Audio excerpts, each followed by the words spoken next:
Ethan's shoes slapped against the cracked city pavement, each step echoing the pounding in his chest. The morning air was sharp, biting at his cheeks as he weaved through the crowd. In his hand, he clutched a folder, his resume, creased at the corners from being opened and read 100 times. This was it. His last chance. After months of sending applications, enduring cold silences, and receiving polite rejection emails that always began with, "We regret to inform you," today's interview felt like a lifeline. If he nailed this, he could finally pay the overdue rent, finally call his mom with good news, finally stop feeling like he was falling behind in life. The city around him was a blur, coffee carts steaming, car horns blaring, strangers rushing with eyes fixed straight ahead. Ethan checked his phone. 8:42 a.m. The interview was at 9 o'clock, and the subway station was still 2 blocks away. If he caught the next train, he'd arrive just in time. His mind replayed every motivational video he'd watched the night before, every pep talk he'd given himself in the mirror.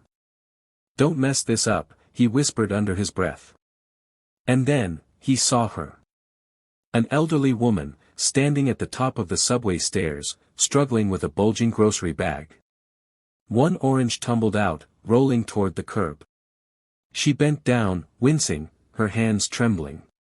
People streamed past her without slowing, eyes locked on their own destinations. Ethan's chest tightened. His legs kept moving toward the station, but something in his heart made him slow. He looked at the clock on his phone again, then at her. If he stopped, he'd almost certainly miss the interview.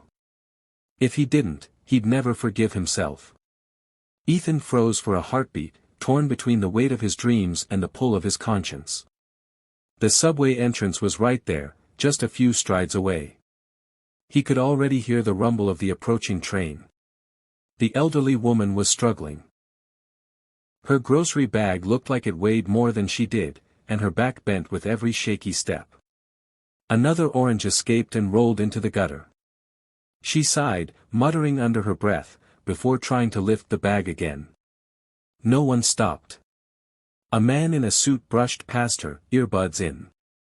A mother tugged her child away without a glance. Ethan's jaw tightened. "I can't be late. I can't."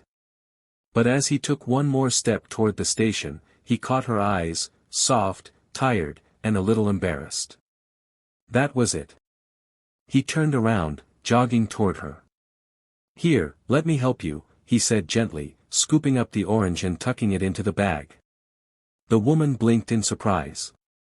"Oh, thank you, dear, but I don't want to trouble you." "It's no trouble," Ethan said with a small smile. "Where are you headed?" She gave him an address only a few blocks away, and together they began walking. Her steps were slow, her breathing uneven, and Ethan adjusted his pace without complaint. She told him bits of her day, how the grocery store was more crowded than usual, how her knees weren't what they used to be, how she missed when people had more time for one another. When they reached her apartment building, she fished out a key with shaky hands. "You've been so kind," she said softly. "I wish the world had more young men like you." Ethan smiled, but a knot tightened in his chest. He already knew, the train was gone. Ethan stood in the dim hallway outside the old woman's apartment, the scent of fresh bread drifting faintly from somewhere inside the building. He handed her the grocery bag, and she took it with both hands, as if it were a gift instead of her own food. "You've been a blessing today," she said, smiling up at him. Her voice had that warm, grandmotherly tone that could soften even the hardest of days.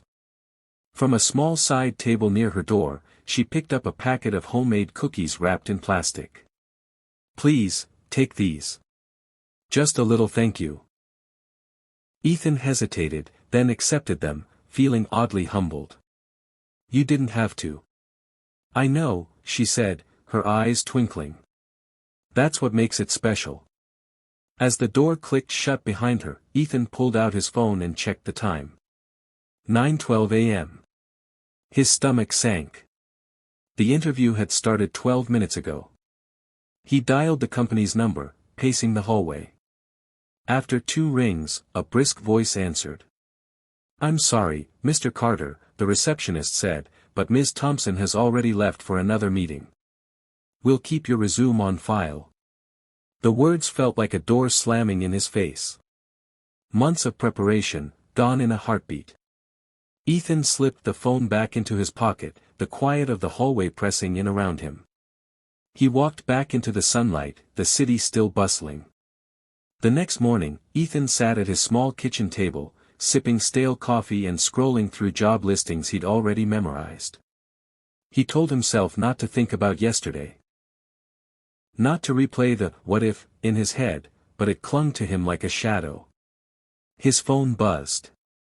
Unknown number. "Hello. Mr. Carter," a polished voice said.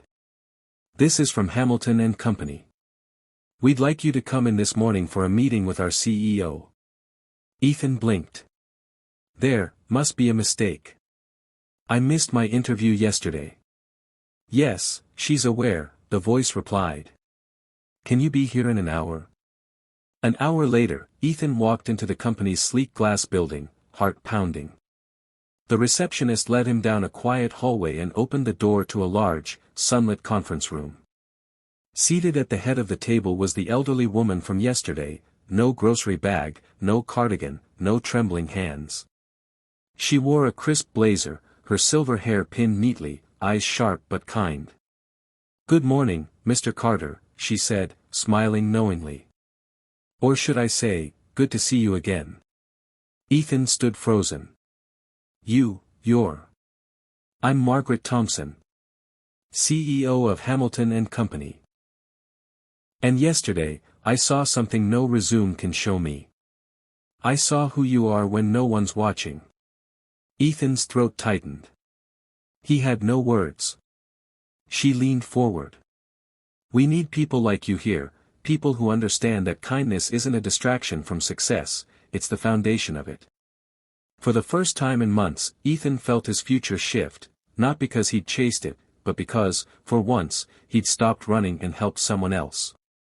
Ethan slowly took the seat across from Margaret, still trying to process that the frail woman he'd helped yesterday was the powerful CEO now studying him with a gentle smile. "I'll be honest," she said, folding her hands on the table. "I've interviewed hundreds of candidates this year. Impressive degrees, long resumes, perfect answers, but very few who made me believe they'd treat people with dignity when there's nothing to gain." Ethan swallowed, the cookies from yesterday still in his mind.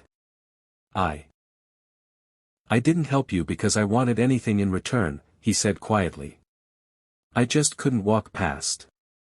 That," Margaret said, "is exactly why you're sitting here now." Her words landed deep, melting the heaviness he'd carried for months.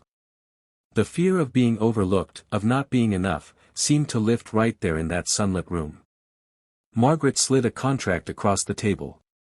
"We can teach you the specifics of the job," she said. "But heart, that can't be taught. And you, Ethan, have it in abundance." He looked at the papers, then back at her. His eyes stung. "Thank you," he managed. "You won't regret this." "I know I won't," she said, standing to shake his hand. As he left the building, the city felt different, brighter, softer. The noise of traffic and chatter wasn't just background anymore, it was life, and he felt part of it again. Ethan realized something. The day before, he thought missing that interview was the end of his chances. But sometimes, life hides the door you're meant to walk through behind an act of kindness. And when you choose compassion over convenience, the right doors have a way of opening on their own.